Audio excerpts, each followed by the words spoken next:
Golgotha, au lieu du crâne, était un endroit hors de Jérusalem où le Seigneur fut crucifié à notre place et mourut de la mort la plus horrible qui soit. D'accord? Sur le chemin vers cette montagne, le Seigneur va faire une rencontre particulière. Regardez. Il va rencontrer Simon de Cyrène, dont l'assistance va être déterminante dans l'accomplissement du mystère de la 6e montagne. Ah! S'il avait été battu, et comme l'a dit, et comme l'a démontré Jacob Ransdell, et que vêtements, tous ses organes vitaux étaient apparents, il est évident qu'à un moment donné, il ne pouvait plus porter la croix en question. Mais voilà que va entrer en scène un autre personnage que la Bible appelle Simon de Cyrène. Simon de Cyrène. Et cet homme va entrer dans sa vie et contre son gré, en revenant de champ, il va être obligé, il va être contraint par les soldats romains à porter la croix du Seigneur. Alors, il y a une grande polémique qui se met en place parce que beaucoup de gens disent qu'il apporte la croix pour le Seigneur, d'autres qu'il a aidé Christ à porter sa croix, mais en fait, ce qui est sûr, c'est qu'il apporte la croix derrière le Christ. Donc, je me pose une question. Donc, s'il a aidé et qu'il ne voulait pas, personne ne voulait être associé à des hommes qui, lorsqu'on les condamnait à la mort par crucifixion, étaient censés être des personnes quoi? Des criminels, des personnes de bas étage, parce que c'était vraiment quelqu'un de mauvais, de bizarre, de destructeur, un meurtrier. Et il n'est donc pas bon pour une personne d'être associé à ce type d'individu. Mais cette fois-ci, alors que Simon revient de revient de ses affaires, on le contraint, on le brise à porter la croix du Seigneur. Mais vous ne savez pas que Dieu est étrange. Dieu est mystérieux. Pourquoi le Seigneur va permettre que cela se produise? Je suis convaincu d'une chose, le divin metteur en scène, que le Saint-Esprit a occasionné cela à cause d'une chose précise.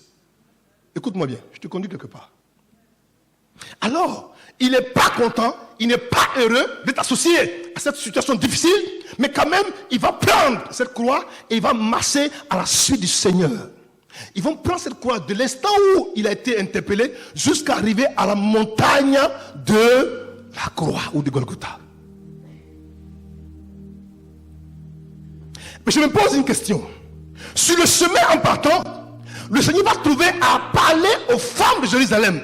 Pour les femmes de Jérusalem, ne pleurez pas sur moi et sur ma douleur, mais pleurez sur vous et vos enfants. Parce que si on fait cela au bois vert, qu'adviendra-t-il du bois sec?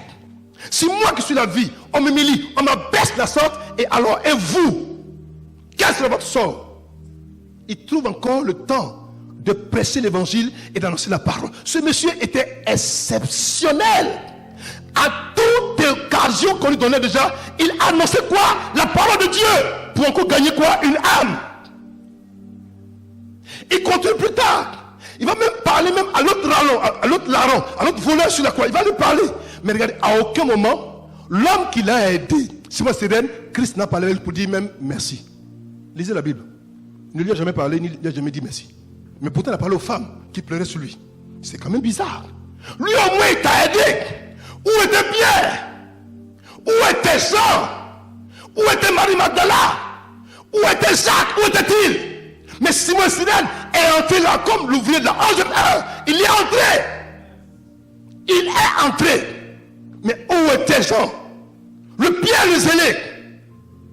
Marie-Madeleine le regardait de loin. Tout le monde avait peur de s'approcher de la croix. Parce que là, c'est quoi? Ignominie, horreur, douleur. Tout le monde avait peur. On contrait un homme, Simon de Cyrène. Il prend la croix. Je soupçonne une chose. C'est qu'à un moment donné, alors qu'il marchait, il regardait le monsieur, qu'au départ, il a pensé à juste titre. C'est un brigand, c'est un meurtrier, c'est un tueur, c'est un vil individu. Mais à un moment, je suis convaincu d'une chose. Il a dû se tourner et le regard de Simon et de Christ a dû se rencontrer. Il y a eu un échange de regards. Il a regardé Simon. Simon l'a regardé. Et Simon avait tout compris. Il y a des silences de Dieu qui ne sont pas signes de l'abandon, ni d'un rejet. Mais c'est le signe que souvent, le silence est plus éloquent que la parole. Il y a des fois où tu penses que Dieu t'a abandonné. Tu cries, tu Tu jeûnes, tu appelles, il ne répond pas. Pour toi, c'est fini. Dieu ne m'écoute pas, non. Non. Simon a porté la croix. C'est le seul dans la Bible qui a porté vraiment la croix de Dieu. Le seul. Mais à aucun moment, Dieu ne lui a dit, merci mon fils. Pourtant, il a porté la croix jusqu'à la fin. Pourquoi pas toi?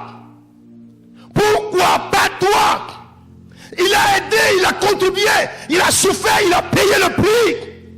Il a été mis au nombre de malfaiteurs. Mais à aucun moment, il n'a reçu de Dieu, merci. C'est bien. Merci mon fils. Il ne lui a jamais dit ça. Mais ça a été suffisant pour que Simon se convertisse. Qu'est-ce qui s'est passé entre-temps? L'amour vrai, souvent on n'a pas besoin de parole parce que la parole n'est pas assez forte pour exprimer, pour qualifier ce qu'on ressent. Mais un regard d'amour, un geste d'amour, un attouchement d'amour, une affectation d'amour, un environnement d'amour que Christ a dégagé.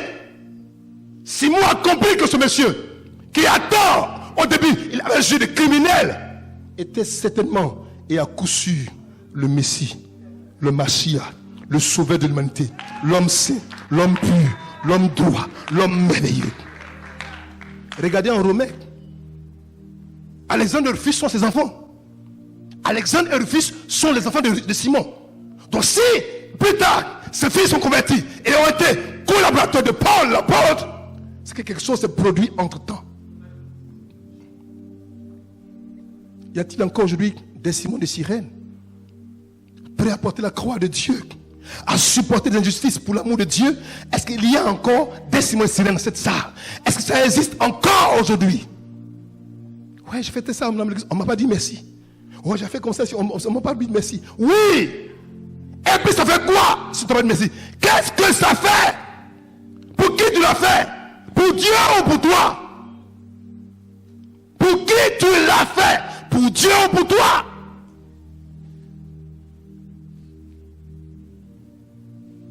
La chrétienté, c'est parce qu'on croit. C'est pas un effet de mort, non.